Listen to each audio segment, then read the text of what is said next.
It is good to remember that the United States does not have a religious test, and we are a nation of many peoples of different faiths, which means that we show compassion to everybody.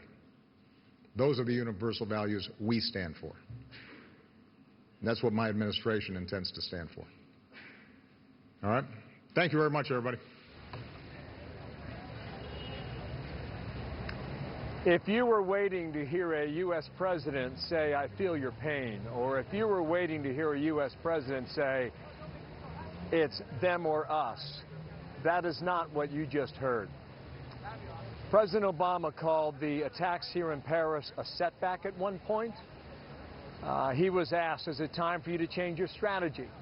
More or less, he said no. "Have you underestimated the abilities of ISIS?" More or less, he said no. "Do you understand how to defeat ISIS?" His response, this is a variation of the same question. President Obama has made it quite clear in that Q&A that lasted more than 45 minutes that he has accepted there are evils in this world and evils in places like Paris, France, and this is something that we all must face today. It's a reality in which the world we live. If you're at home wondering with your own set of anger and your own set of fears about what could happen next, you are not alone, because that's precisely what you feel here in Paris, France.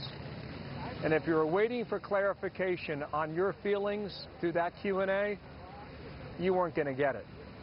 The president's strategy, as stated over the weekend, continues as is. Brett Baer hosts a special report with me now. And Brett, you were listening. Your impressions from Turkey a moment ago. Well, Bill, I tell you, this was striking. This was truly striking that the president, first of all, he started, and he obviously thanked his Turkish hosts.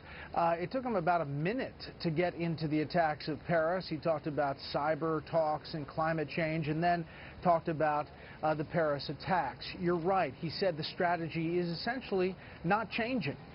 He was asked numerous times about whether he personally underestimated ISIS. Remember calling them JV. Just last week doing an interview that said that they were contained on the ground in Syria and Iraq, and he pushed back and even seemed angry at some of those questions, he said, being similar. The problem was he never conceded that there was any misjudgment by his administration. And the big passion that you heard from the president was about refugees and how the U.S. has to continue to realize that there are men and women and children escaping terrorism. Meantime, across town, you have French President François Hollande talking to his Congress, starting with France is at war. ISIS cannot be contained. ISIS has to be destroyed, asking his Congress to establish 3 more weeks of an emergency session, emergency declaration of powers to enable him to go after ISIS in every way, shape, and form. So the contrast in those two speeches, obviously one a news conference at a summit and the other an address to Congress, but still the message, the contrast in tone and urgency was striking. Bill? If you have people willing to die, it's hard to stop them. That's what the president said. Talked about a handful of people carrying out these attacks.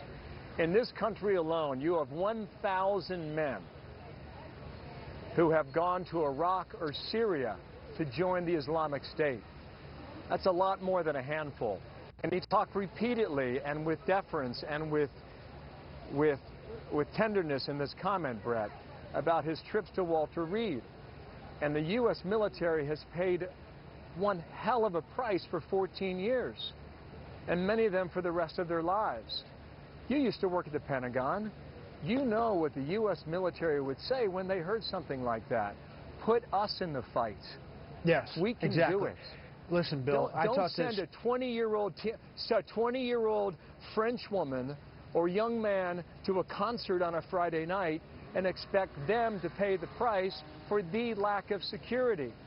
Men and women in the U.S. military are ready and willing to pick up this fight. And that, Brett, as you well know, is an extraordinary thing on behalf of our country.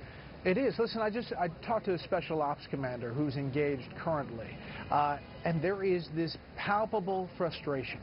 Unleash them. Make them go after this threat. The president talks about the costs and the treasure that we've spent both in blood and treasure, but arguably there is a sense that something else has to be done. Bill?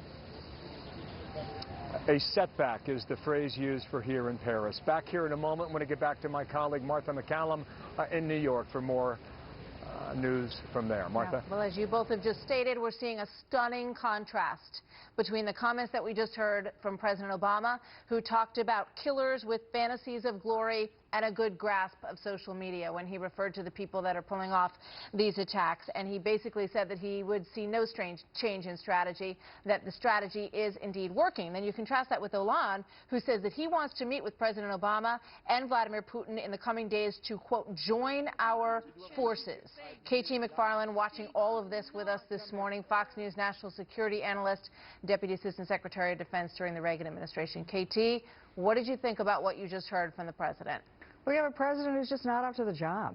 I mean, radical Islam, whether it's ISIS, whether it's Al-Qaeda, whether it's Boko Haram, is the existential threat of our time. It affects all of Western civilization, the same way fascism did in World War II, the same way communism did in the Cold War.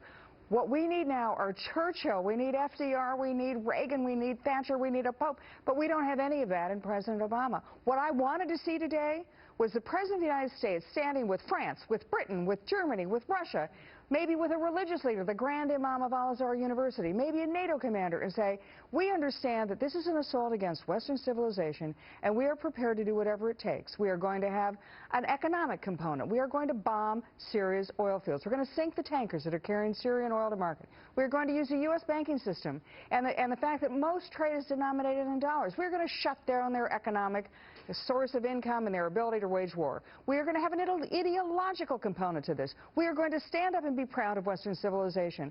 We are going to show that ISIS and radical Islam is not the caliphate that's going to take over the world. We are going to stop them so that every time you see a Westerner that's being beheaded on a jihadi porn video, you show somebody else who's gotten a terrorist who's in pieces on the battlefield.